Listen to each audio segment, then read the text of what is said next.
she cut the wrong power lines and blacked out her own HOA. I knew something was wrong the second my relay station went quiet. Out on my ranch, silence isn't peaceful when machines that never stop suddenly do. Then I found my power lines severed, fresh tire tracks in the dirt, and an HOA president smiling like she'd just won. She said she'd cleaned up my clutter. What she didn't know was those lines weren't just serving my ranch. Before the sun went down, her entire neighborhood would be sitting in darkness, and the paperwork she'd ignored would become the only thing anyone wanted to read. Stay with me because this story only gets bigger from here. And if you enjoy stories where ordinary people stand their ground with facts, patience, and the law, not loud arguments, take a second to subscribe. There are plenty more HOA and ranch stories waiting, and I think you'll want to be here for the next one. The first thing that made me stop wasn't seeing something broken. It was hearing nothing at all. By 3:30 that afternoon, the Texas sun had baked every fence post on my ranch until the cedar rails smelled warm enough to smoke. Cicadas screamed from the mesquite trees. My old blue pickup ticked as the engine cooled outside the machine shed. Somewhere beyond the western pasture, cattle shifted lazily toward the stock pond. Every familiar sound was exactly where it belonged. Except one. The relay station behind my equipment barn should have been humming. Not loudly. Just enough that, after 8 years, I'd stopped noticing it unless it disappeared. That afternoon, it had disappeared. I stood still for several seconds, waiting for the faint vibration to return. Nothing. No cooling fans. No cabinet relays clicking. No circulation pumps. Just silence. My stomach tightened before my brain caught up. Machines don't become silent without a reason. I walked past the hay barn toward the relay yard, boots crunching over limestone gravel. The farther I went, the worse the silence felt. The monitor mast above the equipment wasn't rotating. Cooling vents sat perfectly still. Then I noticed fresh tire tracks crossing the county easement. Heavy equipment, not utility trucks. Landscaping trailers. That made even less sense. I rounded the last corner of the fence and stopped. A gray electrical conduit lay across the dirt road in 2 perfectly clean sections. The exposed wiring hadn't been ripped apart. It had been cut. A hydraulic cutter had sliced through nearly 4 inches of reinforced conduit, as neatly as garden hose. For a long moment, I simply stared at it. Whoever had done this hadn't stumbled into an accident. They had intended to remove it. Voices drifted from farther down the easement. 3 contractors were loading orange traffic cones into the back of a trailer. One of them, a young man wearing a sweat-soaked safety vest, kept glancing toward the severed conduit with the expression of someone wishing he had taken the day off. Parked beside them sat a white Lexus SUV polished so brightly it reflected the afternoon sun.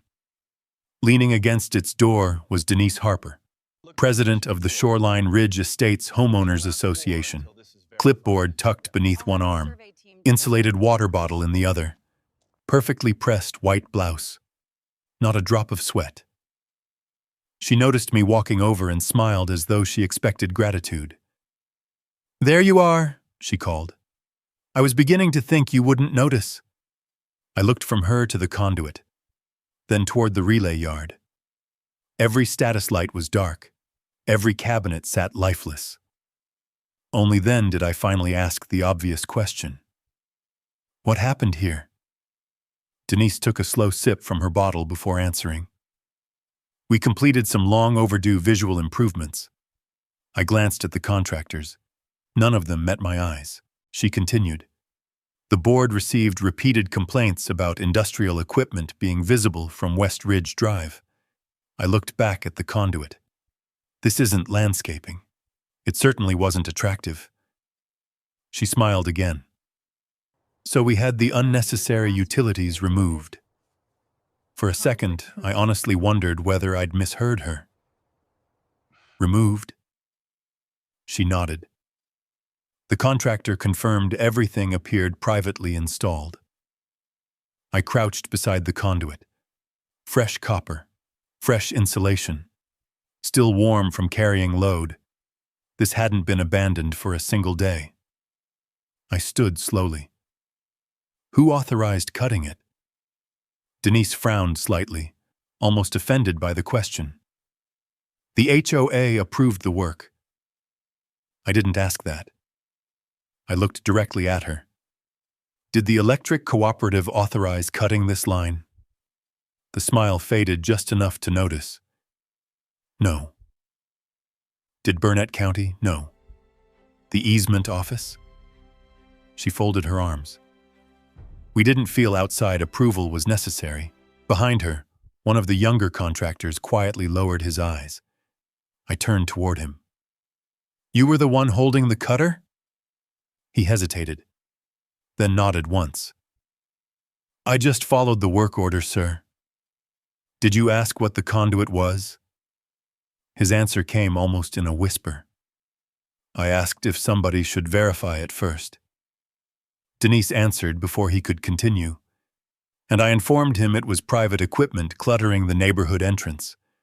I looked back toward the relay yard. Every monitor remained dark. No alarms, no diagnostics, nothing. Silence. Most people think silence means nothing is happening. In electrical infrastructure, silence usually means something important has already stopped. Denise mistook my expression for defeat. You know, Mr. Walker, she said, your ranch could be beautiful if you'd stop treating it like an industrial facility. I barely heard her. Instead, I looked west. Half a mile away, sunlight reflected off dozens of expensive rooftops inside Shoreline Ridge estates. Swimming pools shimmered. Palm trees swayed gently. Stone entrance walls gleamed white against the dry hills. Everything looked peaceful. Everything looked perfectly normal. And that's what frightened me. Because those people had absolutely no idea that one invisible layer of protection beneath their summer electrical demand had just vanished. I finally looked back at Denise. You really don't know what you cut. She gave a dismissive shrug. If it was important, someone would have told us. I didn't answer. I couldn't. Because if I explained it here beside the road, she'd think I was trying to scare her. The truth would arrive soon enough without my help. I pulled my phone from my pocket and looked once more at the dead relay yard. Then I looked at the glowing subdivision beyond my pasture. There were still several hours until sunset. I wasn't worried about my ranch. I was worried about theirs. Denise Harper thought she'd won a fight over appearances. What she didn't understand was that the equipment behind my barn had never been built to make my life easier. It had been built because I once learned the cost of trusting an overloaded power grid. I walked past her without another word and headed straight for the relay station. Behind me, I heard her telling the contractors to finish loading the trailer. One engine started, another followed, and within moments, the convoy rolled toward the subdivision, leaving a cloud of pale dust hanging over the easement. The silence returned. Inside the relay yard, I unlocked the main control cabinet. Every display was black. The emergency battery backup had already shut itself down after detecting a complete loss of circulation through the external cooling loop. I reached behind the panel and manually powered the diagnostic screen. One warning appeared. External cooling failure. Another followed. Thermal balancing offline. Then a third. Remote support disconnected. Exactly what I feared. The conduit Denise had ordered removed wasn't carrying electricity into Shoreline Ridge. It carried coolant and sensor communication between my relay station and the auxiliary balancing equipment buried along the county easement. Without that loop, the system couldn't regulate heat inside the switching cabinets during heavy demand. It wasn't dead, but it had lost the ability to protect the feeder once the evening load arrived. Most people would never notice the difference. Utility engineers would. I closed my eyes for a second. 8 years. 8 Texas summers. The system had never failed once. Not because it was lucky. Because someone maintained it every single week. Claire stepped into the doorway carrying 2 bottles of water. She took one look at the dark control panels. They actually did it. I nodded. They cut the cooling loop. She didn't ask who. She already knew. Claire had attended enough county meetings to recognize Denise's version of community improvement. What happens now? If demand stays low? I stopped myself. We both knew that wasn't happening. Not in late August. Not with temperatures still above 100 degrees. By 6 o'clock, every air conditioner in Shoreline Ridge would be working overtime. Pool pumps, electric ranges, laundry rooms, garage refrigerators, dozens of tiny decisions, individually harmless. Together they became stress that every transformer could feel. Claire looked toward the subdivision beyond the pasture fence. They don't know, no. And Denise doesn't either. I shook my head. She thinks she removed clutter. Claire handed me one of the water bottles. You'd better call Daniel. I already had my phone in my hand. Daniel Brooks answered before the second ring. Ethan. His voice carried the relaxed confidence of someone expecting a routine maintenance question. That disappeared the moment I spoke. Somebody cut my west cooling conduit. Silence. What? The entire external loop. Another pause. Then his chair scraped loudly across the floor. Who? The HOA. You mean they damaged it? They authorized contractors to remove it. His breathing changed. When? Less than 30 minutes ago. The keyboard on his end started clicking rapidly. Tell me exactly what they touched. I walked beside the damaged trench while describing every cut. The auxiliary cooling feed. Both sensor bundles? Looks that way. The circulation lines? Completely severed. He muttered something I couldn't quite hear. Then he came back. Stay there. I wasn't planning to leave. I'm notifying system operations. You think it'll hold? I don't know. That answer bothered me more than anything else. Daniel almost always knew. I'll have engineers watching the west feeder immediately, he continued. Repair crews are available, but it'll take time. How much? Best case? Papers shuffled. 45 minutes to reach you. I looked west again. The subdivision shimmered in the afternoon heat. Children were probably climbing into swimming pools. Parents would be driving home from work. Thermostats would start dropping. The evening curve hadn't even begun. I don't think we have 45 minutes, I said quietly. Neither of us spoke for several seconds. Finally, Daniel asked one last question. Did they have authorization from anybody? No. Good. His voice hardened. Make sure nobody touches anything else. I won't. And Ethan? Yeah? If this unfolds the way I think it might. He didn't finish. He didn't have to. I ended the call and slipped the phone back into my pocket. Claire was still standing beside the open cabinet. What did he say?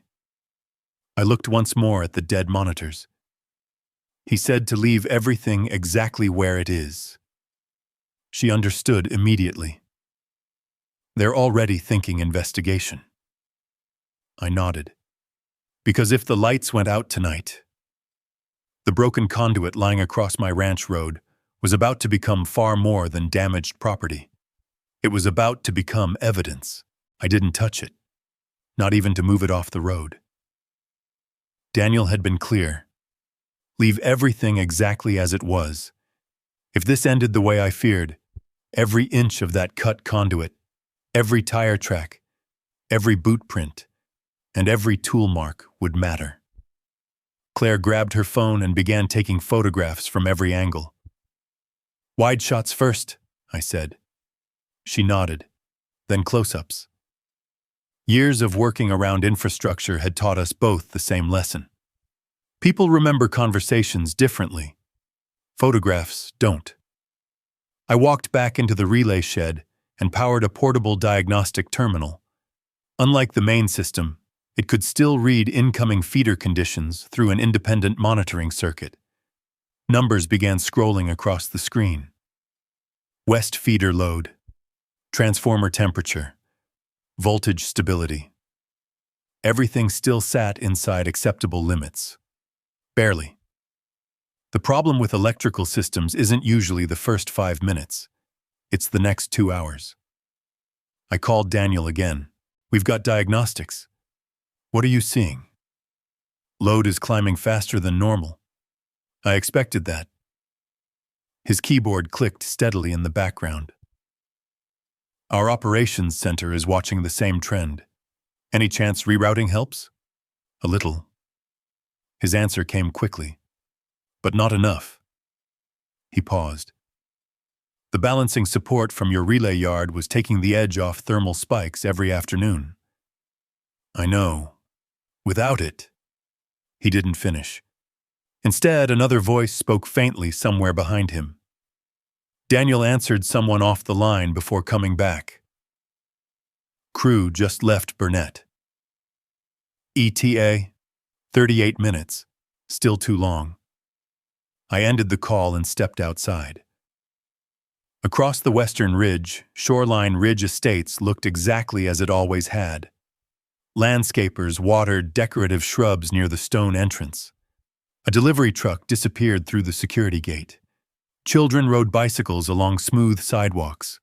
Nobody had the slightest idea their neighborhood was slowly drifting toward trouble. My phone buzzed again. This time it wasn't Daniel. It was Denise. I almost let it ring. Instead, I answered. "I assume you've had time to calm down," she said. I wasn't upset. "No? No." She sounded almost disappointed. "I wanted to let you know several residents have already complimented today's improvements." I looked toward the severed conduit lying beside the easement. "I'm sure they have. The western entrance looks considerably cleaner. It certainly looks different." She ignored the edge in my voice. "If you have additional equipment you'd like removed voluntarily, the board would be willing to discuss a timeline." I couldn't help looking toward the relay yard. Dark cabinets, silent fans, dead monitors, then back toward the subdivision. "I wouldn't remove anything else." She laughed softly. "I don't think that's really your decision anymore." "It absolutely is. Those conduits crossed land visible from our community. They crossed a recorded county utility easement." Silence. For the first time, she hesitated. "What easement?" "The one your board apparently never checked." Another pause. "I'm looking at the county map right now." "No," I said quietly. "You're looking at your landscaping plan." Before she could answer, I ended the call. Claire looked up from organizing the photographs. She still doesn't understand. "No." "Will she?" I watched the diagnostic screen through the open shed door. "She will." At exactly 5:18 p.m., the first yellow warning indicator appeared. Transformer 3. Thermal rise above projected curve. Not dangerous yet, just unusual. I typed a few commands and compared the data with readings from the previous Friday. Today's climb was nearly 18% faster. That got my attention. Daniel called less than a minute later. "You saw it?" "I did. We've confirmed it." His voice was steady but noticeably tighter than before.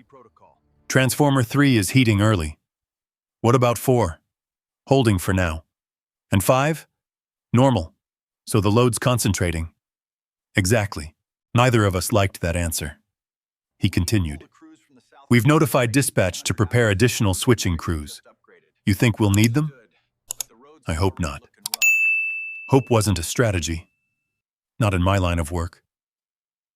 At 5:31, porch lights flickered briefly across the western edge of Shoreline Ridge. One blink, then steady again. Most residents probably blamed the air conditioners cycling on. I knew better. The feeder had just whispered. It wasn't screaming yet. But infrastructure almost never starts with a scream. It starts with small warnings everyone else ignores. Another alert appeared. Transformer 3, temperature rising. Backup capacity decreasing. Estimated overload margin narrowing. Claire stepped beside me. That's new. Yeah.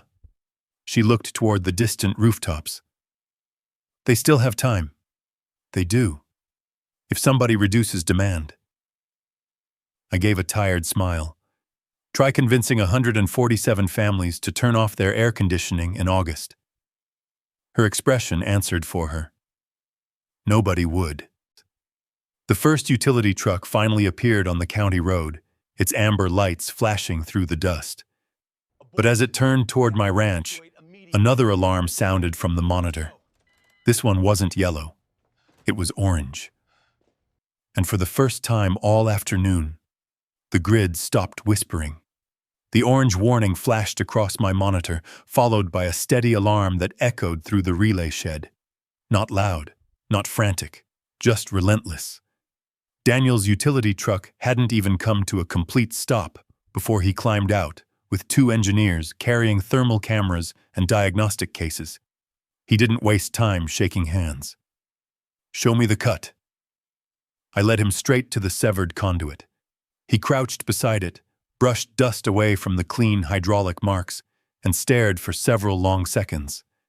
They actually cut the cooling loop, he muttered. One of the engineers looked toward the relay yard. Who gave permission? The HOA, I answered. Daniel stood up slowly. Then somebody made a very expensive decision. His phone rang before he could say anything else. He answered immediately. Brooks. His expression changed almost at once. We just lost another 2%? He looked toward his engineer. Confirm. The younger engineer checked his tablet. It's real. Daniel covered the phone. Transformer 3 is heating faster than projected. He uncovered it again. No, don't shed load yet. Keep watching. He hung up and looked directly at me. It's accelerating. Inside the relay shed, the diagnostic screen updated again. Thermal margin remaining, 12%. Voltage stability, declining. Load. Redistribution, active. The system was trying to save itself. Without the cooling loop, it simply couldn't respond fast enough. Claire quietly placed fresh bottles of water on the workbench for the utility crew. Nobody touched them. Every eye remained fixed on the monitors. At exactly 5:56 p.m., I heard it. A distant metallic pop drifting across the hills. Not an explosion. More like someone striking an enormous steel drum. Daniel looked toward the subdivision. There it is. One engineer checked his radio. Protection relay just opened. Seconds later, the western edge of Shoreline Ridge dimmed. Several streets disappeared into darkness. Then everything steadied again. The remaining transformers absorbed the extra demand. For a brief moment, the system survived. Daniel exhaled slowly. We bought a little time. I wasn't nearly as optimistic. Buying time only mattered if help arrived before you spent it. My phone vibrated. Denise Harper, I answered. What did you do? She demanded without greeting. I didn't do anything. Our lights just went out. They came back, for now. You threatened me this afternoon. I warned you. She ignored the distinction. My residents are calling every 30 seconds. I looked toward the monitor. How many homes lost power? I don't know. Are the community pool pumps still running? Silence. I think so. Tell them to shut them off. What? Pool pumps, outdoor lighting, anything that doesn't have to run. You can't tell residents how to use electricity. I can tell you what's happening, she scoffed. This has nothing to do with landscaping. Daniel stepped beside me and silently pointed toward the monitor. Transformer 4 had begun climbing, faster than expected. I spoke calmly. Your neighborhood is transferring electrical load onto equipment already running too hot. I don't understand what that means. It means the system is running out of places to hide the stress. Before she answered, another alarm sounded. This one was different, continuous. Daniel grabbed his radio. Operations. This is Brooks. His voice remained controlled. Advise dispatch, we've entered secondary overload. The response crackled back. Confirmed. Then came another metallic boom. Louder this time. The lights across nearly half the subdivision vanished. Street after street disappeared. Pool lights, garage lights, patio lighting. Gone. Denise gasped into the phone. Oh my God. She wasn't speaking to me anymore. She was looking at her own neighborhood. Cars slowed. Garage doors froze halfway open. The stone entrance sign went dark. People began stepping outside. Daniel's tablet lit up with red warnings. Transformer 4 offline. Another engineer answered immediately. Transformer 5 taking full transfer. Nobody needed to explain what came next. We all knew. If 5 couldn't carry the load, there wouldn't be another transformer left to save them. Daniel whispered almost to himself. Come on. For 6 long seconds, the readings held. Then the final protection sequence activated. The relay clicked. The feeder opened. Across the ridge, every remaining light blinked once, twice, then vanished. 147 homes disappeared into complete darkness. The humming air conditioners stopped. Music from backyard speakers cut off in mid-song. The illuminated security gates went black. Even from half a mile away, I could feel the silence settling over the neighborhood. Claire stood beside me without saying a word. Nobody celebrated. Nobody smiled. Daniel slowly lowered his radio. We prevented transformer destruction. I nodded. But we lost the subdivision. Denise's voice returned through my phone. Small, unsteady. What happens now? I looked down at the severed conduit lying beside my ranch road, then toward the utility crews already unloading emergency equipment. You wait, I said quietly, and you let the people who understand the system put it back together. The line went silent. Then Denise hung up. Daniel slipped his phone back into his pocket and turned toward the engineers already unloading cable reels, portable floodlights, and thermal scanners from 3 utility trucks.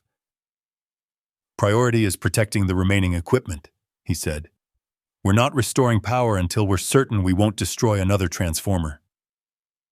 Nobody questioned the decision. A burned transformer could take months to replace. A controlled outage could be repaired overnight. Within minutes, my ranch no longer looked like private property. It looked like an emergency operations site. Orange safety cones lined the easement. Portable lights illuminated the severed conduit. Engineers spread county utility maps across the hood of a service truck while dispatch coordinated switching operations over the radio. Claire quietly handed out bottled water to exhausted linemen. One finally accepted. Thank you, ma'am. She simply nodded. Everyone knew there would be a long night ahead. I walked with Daniel to the damaged conduit. He photographed every cut before measuring the distance between the hydraulic blade marks. Professional equipment, he said. Landscaping contractor. I can tell. He pointed toward the perfectly clean edge. This wasn't accidental. A deputy sheriff's SUV rolled through the ranch gate. Sheriff Cole Ramirez climbed out, carrying a notepad instead of handcuffs. He looked first at the conduit, then at Daniel. "Utility requested documentation?" Daniel nodded. "Potential infrastructure interference." Cole looked at me. "You touch anything?" "Nothing." "Good." He began photographing the scene himself. No accusations, no opinions, just evidence. That's how good investigations begin. As darkness settled over the ranch, the radio traffic became heavier. West feeder isolated. Voltage stable. Hospital circuit confirmed. Emergency services unaffected. One problem after another. One solution at a time. Meanwhile, Shoreline Ridge remained black. From the ridge overlooking my pasture, I could make out silhouettes of residents standing in driveways holding flashlights and cell phones. The expensive neighborhood suddenly looked strangely ordinary. No decorative lighting, no illuminated fountains, no glowing entrance sign announcing luxury living, just families trying to understand why everything had stopped. Daniel's phone rang again. He listened for nearly a minute without speaking. When he finally looked up, his expression had hardened. 63 calls requesting emergency hotel assistance. Claire frowned. So many. Mostly elderly residents and families with medical concerns. I closed my eyes briefly. That was exactly what I had feared. Infrastructure failures never punish just one person. The consequences spread much farther than the mistake that caused them. Around 8:30, another convoy of utility vehicles arrived carrying replacement cooling assemblies. The crew chief walked directly toward Daniel. "We can bypass the damaged section temporarily." "How long? If everything cooperates?" He shrugged. 12 to 16 hours before partial restoration. Daniel nodded. "Start." Nobody complained. Nobody wasted time assigning blame. Every person on that ranch focused on solving the problem first. Responsibility could wait until daylight. Just after 10 o'clock, headlights appeared again at the ranch entrance. This time they weren't utility trucks. A white Lexus rolled slowly past the sheriff's vehicle before stopping near the relay yard. Denise stepped out. She looked nothing like the woman who had smiled beside the cut conduit that afternoon. Her hair had slipped loose. Her blouse was wrinkled. She carried 2 phones, both ringing almost constantly. She ignored them. Walking toward Daniel, she spoke before anyone greeted her. "When will the power be back?" Daniel didn't answer immediately. Instead, he asked a question of his own. "Are you Denise Harper?" "Yes." "The HOA president?" "Yes." He studied her for a moment. "Did you authorize today's removal work?" She hesitated. "Only for a heartbeat." "Yes." "I believed those conduits were abandoned." Daniel pointed toward the relay yard behind me. "They were active utility mitigation infrastructure. No one told us. They didn't have to." She frowned. "What does that mean?" "It means," Daniel said evenly, "private organizations don't have authority to remove permitted infrastructure simply because they don't like how it looks." Denise opened her mouth, closed it again. Sheriff Ramirez quietly wrote something in his notebook. She noticed. "What are you writing?" "The timeline. I haven't been charged with anything." "No one said you had." His voice remained calm. "I'm documenting statements while events are fresh." For the first time that day, genuine uncertainty crossed Denise's face. She looked from the sheriff to Daniel, then to me. "I was trying to improve the neighborhood." I answered honestly. "I believe you." She looked surprised. "But intentions don't change what happened." None of us spoke after that.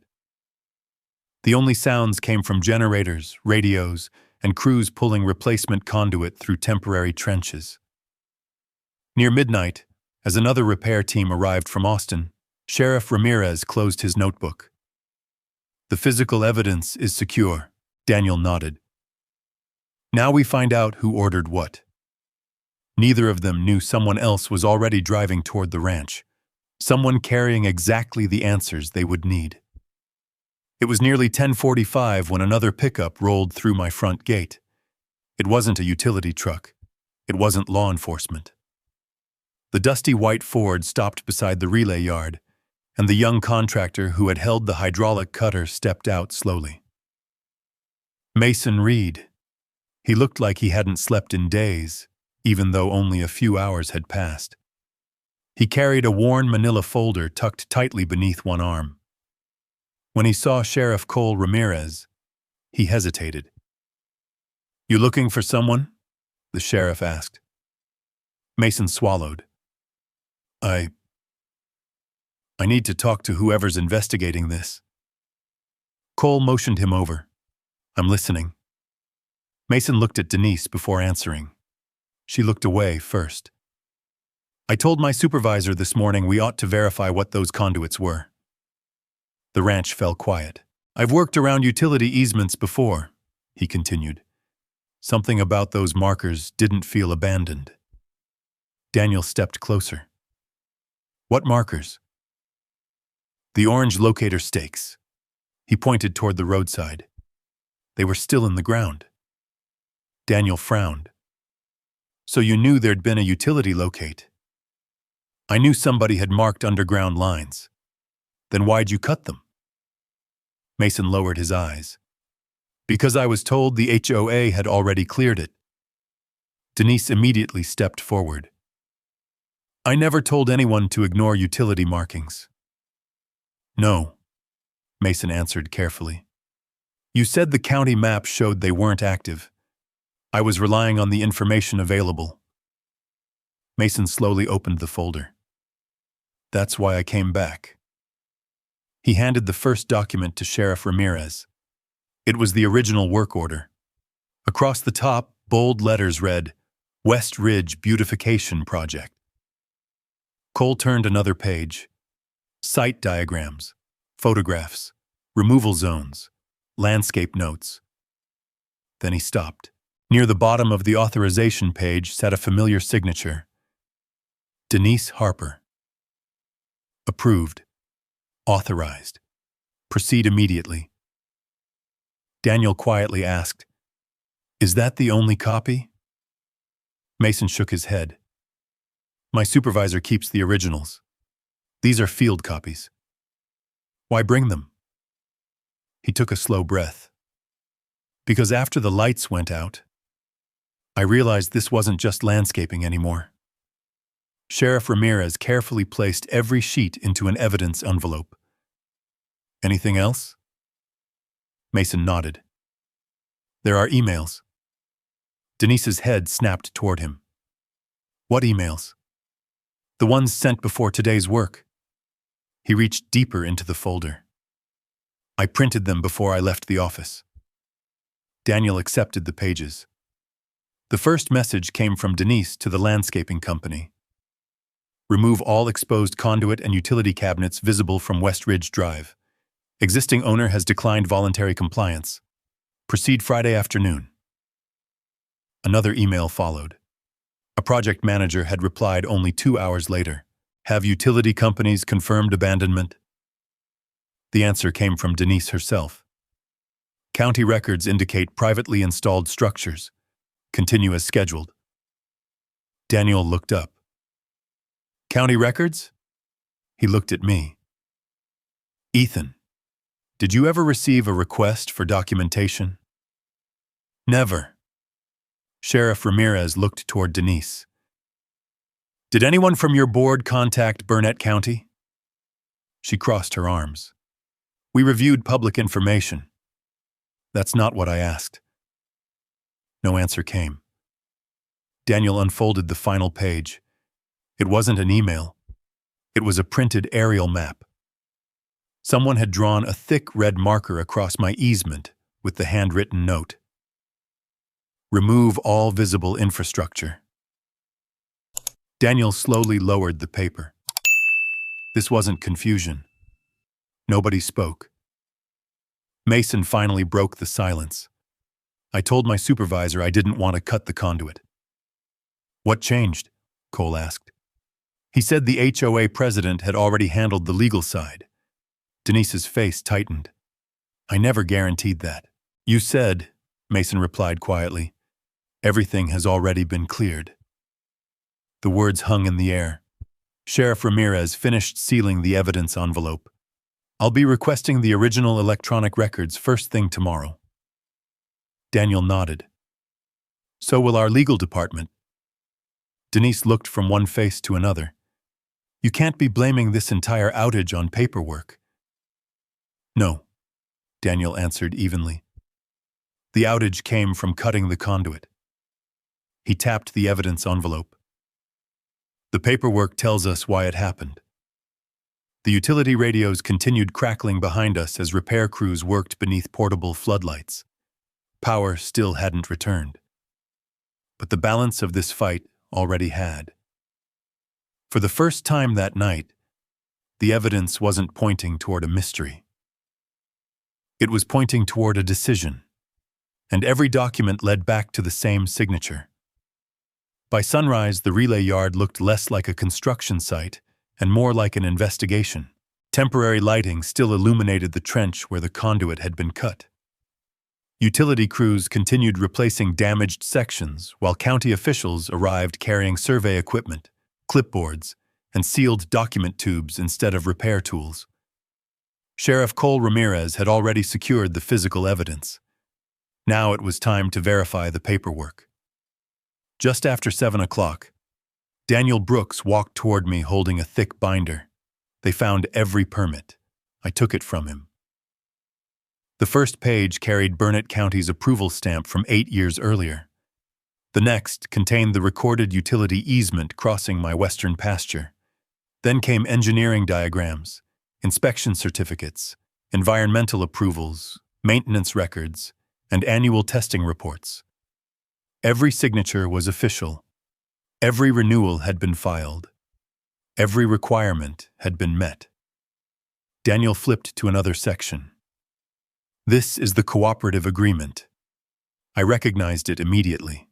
It was the memorandum signed years ago allowing my relay system to provide supplemental thermal balancing during periods of extreme electrical demand. Temporary support. Subject to annual review. Renewed every single year. Daniel looked at me. Nothing about this installation was unauthorized. I know. I mean legally. I know.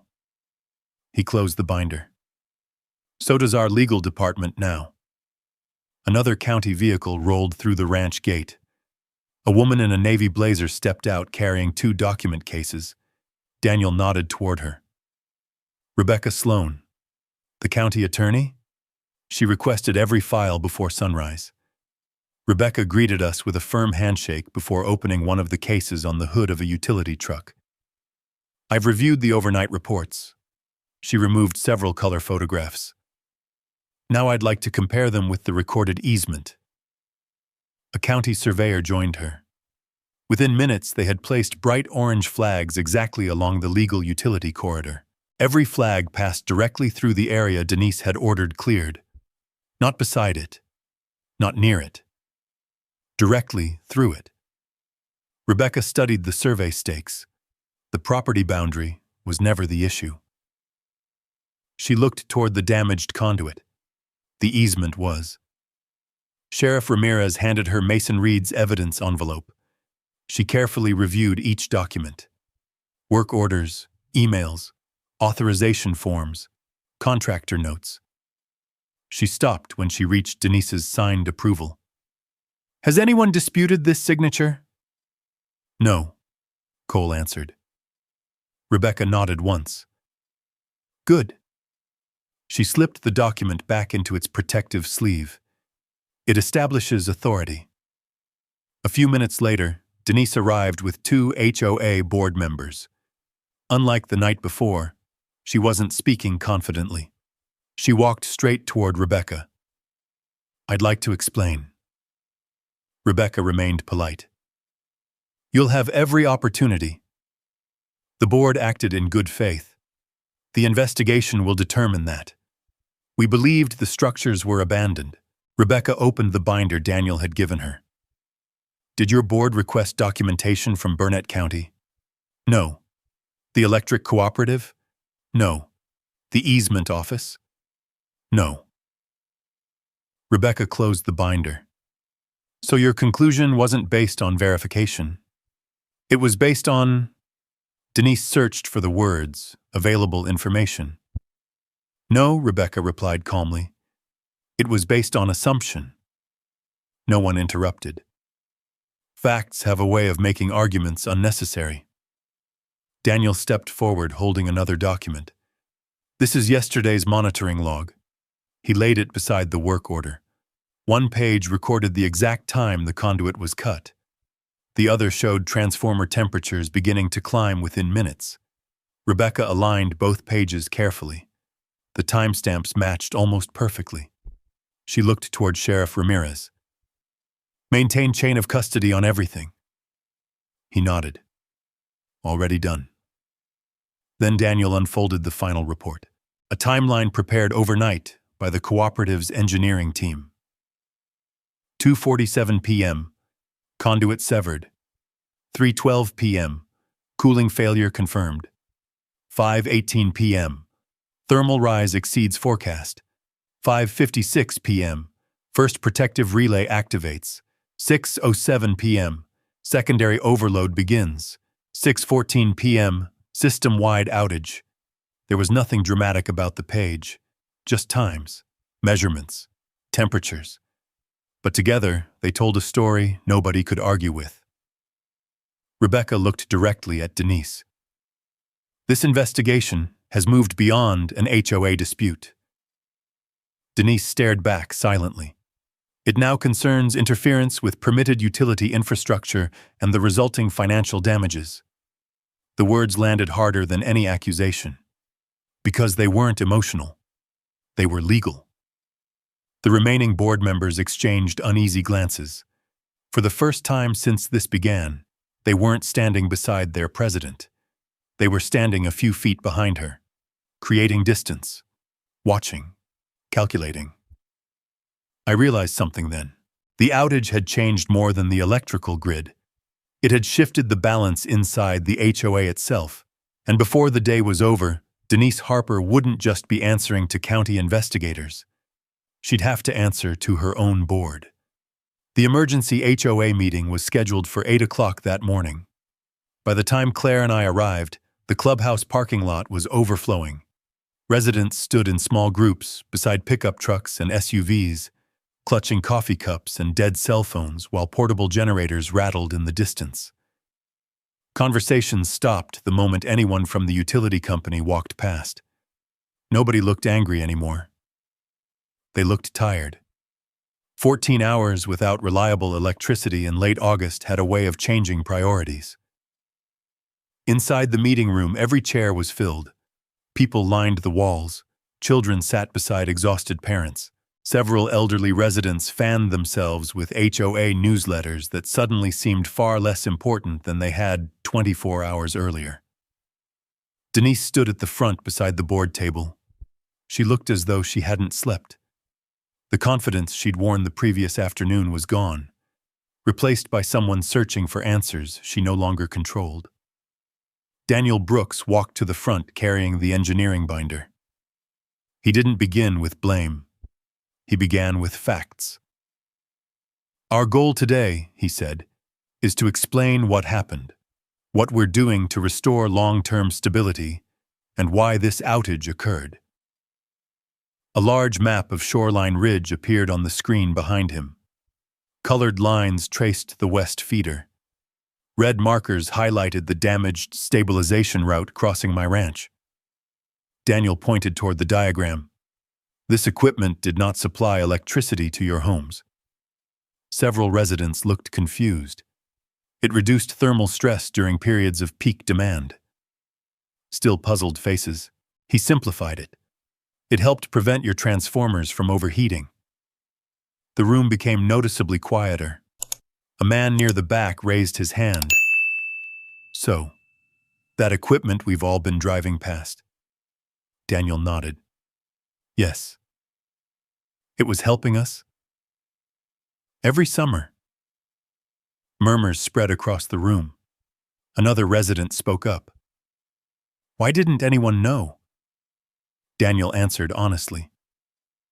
Because when infrastructure works, most people never notice it.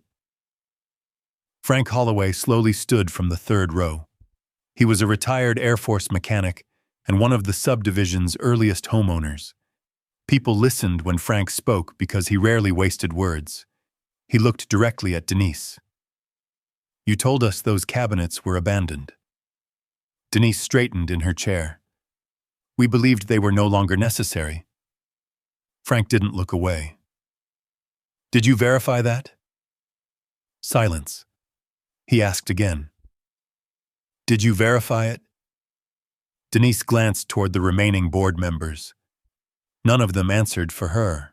Finally, she said, We reviewed the information available to us. Frank nodded slowly. So that's a no. The room fell completely still. Rebecca Sloan stepped forward carrying several laminated charts. These are the engineering timelines prepared overnight. She placed them beside the projector. One chart showed transformer temperatures, another displayed electrical load, a third aligned every major event from the previous afternoon. Then she laid Mason Reed's work order beside them. The conduit was cut at 2:47 p.m. She pointed to the next document. Thermal instability began within minutes. Another page. The first protective shutdown occurred before 6. Then the final page. Complete neighborhood outage. Nobody interrupted. The documents spoke more clearly than any speech could have. A woman in the front row slowly raised her hand. My father spent the night in a hotel because his oxygen equipment couldn't stay powered. Another resident added quietly, We lost hundreds of dollars in groceries. Someone else said, My garage door trapped our car until midnight. The comments weren't shouted. They were spoken with exhausted disappointment. Each one landed harder than the last. Denise finally stood. I never intended for any of this to happen. No one is saying you did, Rebecca replied calmly. But intention doesn't replace responsibility. The room remained silent. Then HOA Vice President Linda Foster stood up.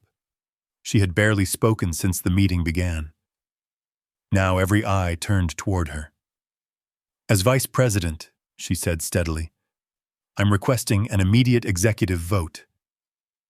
Denise stared at her. For what? Linda didn't hesitate. To suspend all beautification enforcement actions. She looked around the room before continuing. And to temporarily remove the President's authority over infrastructure-related decisions pending completion of the county investigation. The board members exchanged glances. One by one. They nodded. Denise looked from face to face, waiting for someone to object. No one did. For the first time since this began, she wasn't losing an argument. She was losing the confidence of the people who had elected her. And everyone in that room understood the meeting had just stopped being about electricity. It had become about accountability. No one applauded. No one argued. The silence hanging over the clubhouse carried more weight than any shouting match ever could. Linda Foster remained standing. I move that Denise Harper be suspended from all executive authority until the county investigation is complete. Another board member, David Collins, quietly raised his hand. I second the motion. Denise looked from one familiar face to another. You can't be serious, Linda answered without emotion. We're very serious. You've heard one side of the story. Daniel Brooks stepped forward. What you've heard this morning isn't a story. He lifted the engineering binder. It's documentation.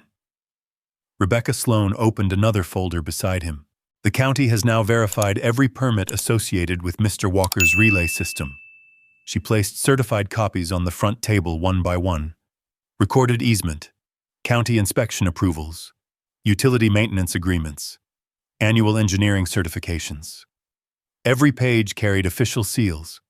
Every date preceded the HOA's removal order by years. Rebecca looked toward the audience.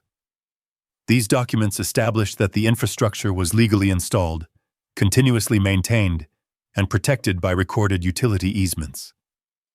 She turned toward Denise. The HOA had no legal authority to remove or interfere with it. Denise's shoulders stiffened. "We honestly believed," Rebecca interrupted politely. "The investigation is no longer evaluating belief." She rested her hand on the evidence file. "It is evaluating actions." Sheriff Cole Ramirez entered the room carrying a sealed evidence envelope. Without saying a word, he handed it to Rebecca. She removed the documents Mason Reed had delivered the night before.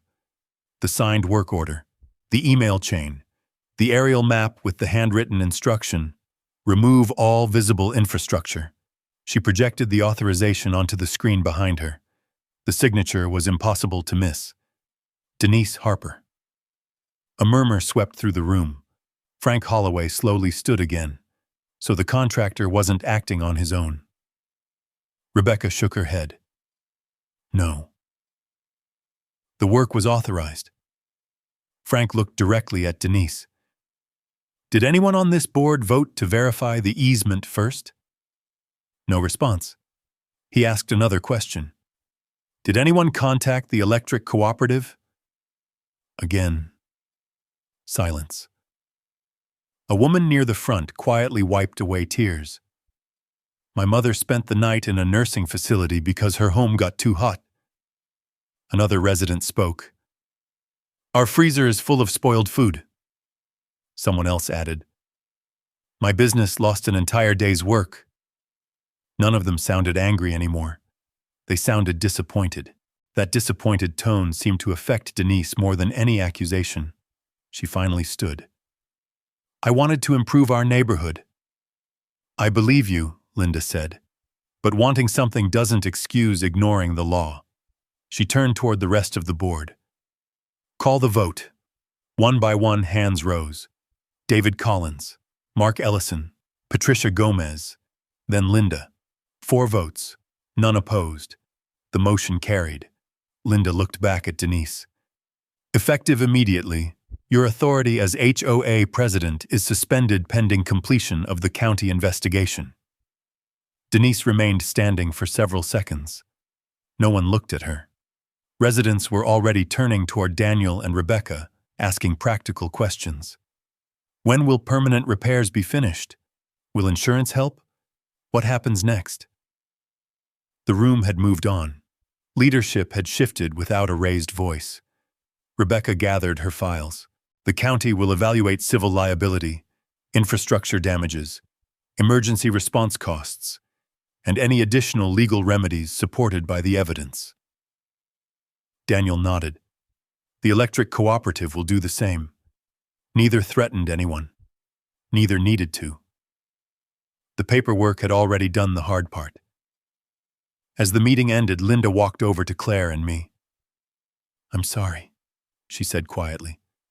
"We should have asked questions before we touched anything." I nodded. Questions are always cheaper than repairs. She managed a tired smile. They're cheaper than lawsuits, too. Outside, utility crews were already reconnecting the final section of temporary conduit. Generators still hummed throughout the subdivision. But for the first time since the blackout began, people weren't talking about blame. They were talking about rebuilding trust, and with the evidence now complete. Justice no longer depended on proving what had happened. It depended only on following the law wherever the facts led. 3 days later, I was repairing a section of fence along my north pasture when I heard the familiar sound I'd missed more than I realized.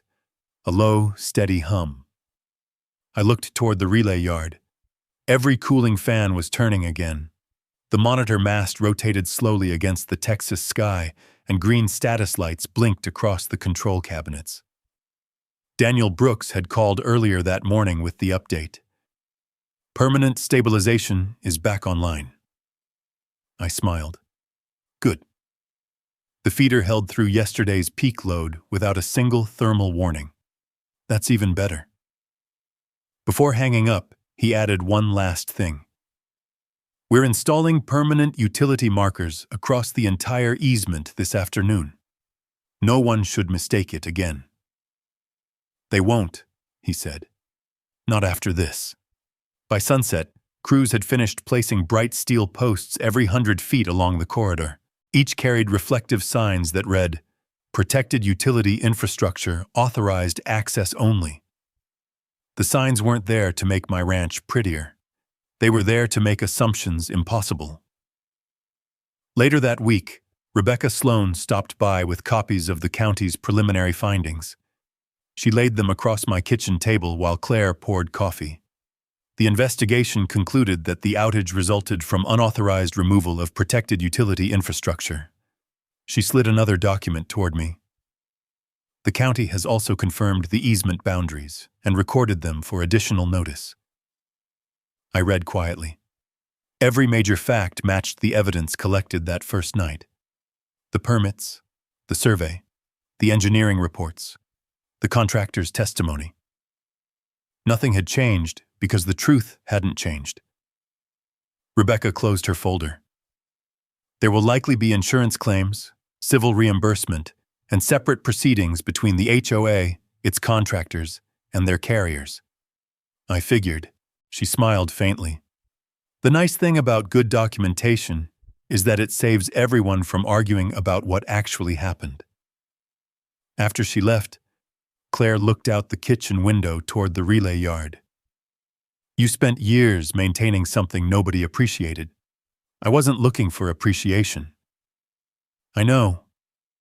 She reached across the table and squeezed my hand. But maybe they'll understand it now.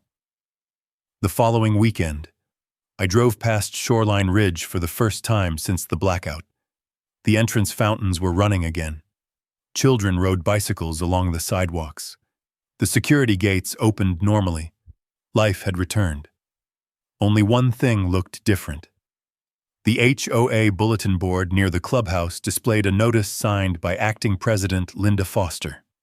It announced new policies requiring verification with county agencies and utility providers before any future work affecting easements or infrastructure. Another line caught my eye. The association extends its appreciation to all emergency personnel and cooperating property owners who assisted during the outage. My name wasn't mentioned. It didn't need to be. A few residents recognized my truck as I passed. One older couple waved. Another man tipped his cap. At the next intersection, Frank Holloway flagged me down. He walked over carrying a small paper sack.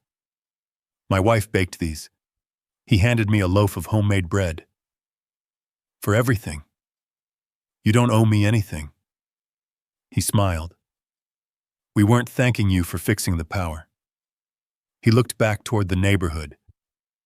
We're thanking you for not giving up on us after what happened. For a moment, neither of us spoke. Then he climbed back into his truck and drove away. That evening, Claire and I sat on the porch, watching the sun settle behind the western hills. The relay station hummed quietly behind the barn. Cattle wandered toward the pond. The same sounds that had always belonged there had returned. Peace isn't always loud. Sometimes it sounds exactly like a machine doing its job without anyone noticing. I thought about Denise Harper. She would face insurance claims, civil responsibility, and the consequences of decisions made without verifying the facts. Not because anyone wanted revenge, because accountability doesn't require anger. It only requires evidence. As darkness settled across the ranch, porch lights slowly appeared throughout Shoreline Ridge, one by one. Street after street. This time they stayed on. I watched them glow in the distance and realized something the blackout had reminded everyone. Property lines matter. Easements matter. The law matters. But the strongest foundations are often the ones nobody sees until someone decides to tear them apart. And when truth is carefully documented, justice doesn't need to shout. It simply turned the lights back on. If there's one lesson I hope stay with you after this story, is this: never assume that something isn't important just because you don't understand it. One decision made without asking a simple question changed an entire neighborhood's days. While years of careful work protecting that same neighborhood had gone almost unnoticed. In the end, it wasn't anger that brought answers. It's what records, patience, and people willing to let the facts speak for themselves. That's a reminder worth carrying, whether you're talking about land, a family business, or simply treating your neighbor with respect. Real strength isn't measured by how loudly someone argues, it's measured by staying steady when you're misunderstood, protecting what's right, and trusting that honest will still matter when everything else gets noisy. That's a kind of quiet resilience, but build ranches, communities, and lasting trust long before any HOA ever existed. Now, I'd love to hear from you. If you think Dennis should have asked questions before ordering anything removed, come on, ask first. As if you ever had to stain your brow because you knew the facts were on your side, type "I stand." I read as many of your comments as I can, and your stories are often just as interesting as the ones we tell here. As if you enjoy stories about rent life, property pride, quiet perseverance, and trusting earn through choose the instinct of anger. I'll be honest if you're surprised and join us for the next story. Until then, take care of yourself, take care of your neighbors, and thanks for spending your time with me today.